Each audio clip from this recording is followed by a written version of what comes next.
Growing up, I have played my fair share of video games, but not many villains compare to the genius of Emet Selch. An antagonist, despite having the most evil intentions, still became one of Final Fantasy XIV's most beloved characters.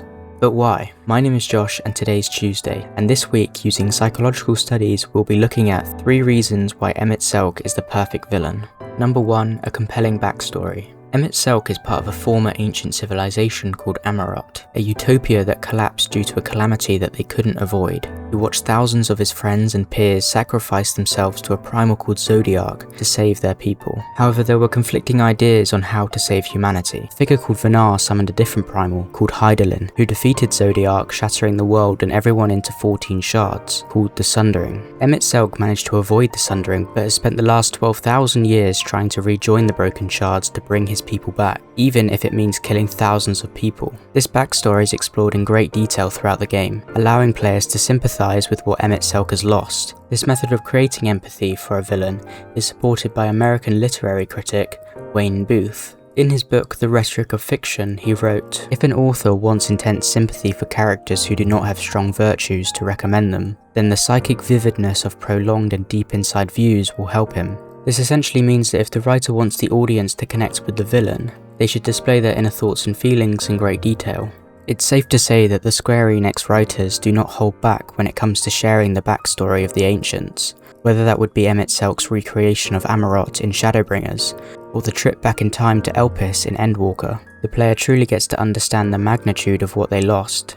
To add to this, Emet Selch himself spends a lot of time explaining his history to the player. But it isn't just about what he says that leaves an impact, it's also about how he says it.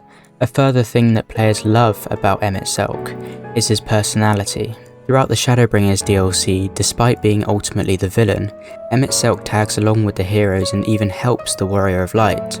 He brings a lot of wit, charm, and sometimes compassion in moments. This further helps the player connect with him. In 2002, psychologists Fisk, Cuddy, Glick, and Shu released a study that proposed social stereotypes were structured around 2 core dimensions: warmth and competence. Warmth measures someone's perceived intent, such as friendliness or trustworthiness, and competence measures someone's perceived capability, such as skill or power. When we first meet Emet Selch, it's clear that he has high competence, but due to his intentions, he has low warmth. People in this category are usually focused on getting results, rather than making meaningful human connections. Examples of characters like this would be Patrick Bateman or Sherlock Holmes. However, as we progress through the game, particularly when we learn more about his character in Endwalker, we learn that although he has a hard exterior, Emet Selch has a good heart. During our time in Elpis, we learn that he's a well-respected mage, who has helped out many of his peers on numerous occasions. This look into what Emet Selch was like during the ancient times adds warmth to his personality. And if we look back to the warmth and competence graph, based on this theory, this makes Emet Selch an admirable character, which, based on players' opinions, is true. The final reason why Emet Selch is such a good villain is that he challenges the hero's morality. Emet Selch questions if the player truly understands the consequences of their choices. He argues that if the hero had experienced the same loss that he did, then maybe the hero would be on his side. This relates to a major debate in social psychology. Are people fundamentally good or bad, or are their choices largely shaped by their circumstances? What Emet Selch is proposing in psychology is called situationism, the idea that behaviour is influenced by circumstances rather than a fixed moral character.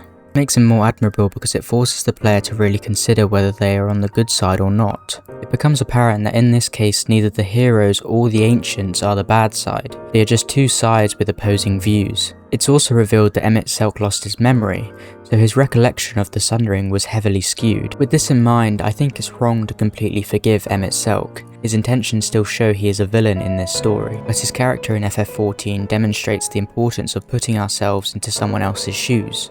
It shows that as people we won't always agree with each other, but we can still understand each other.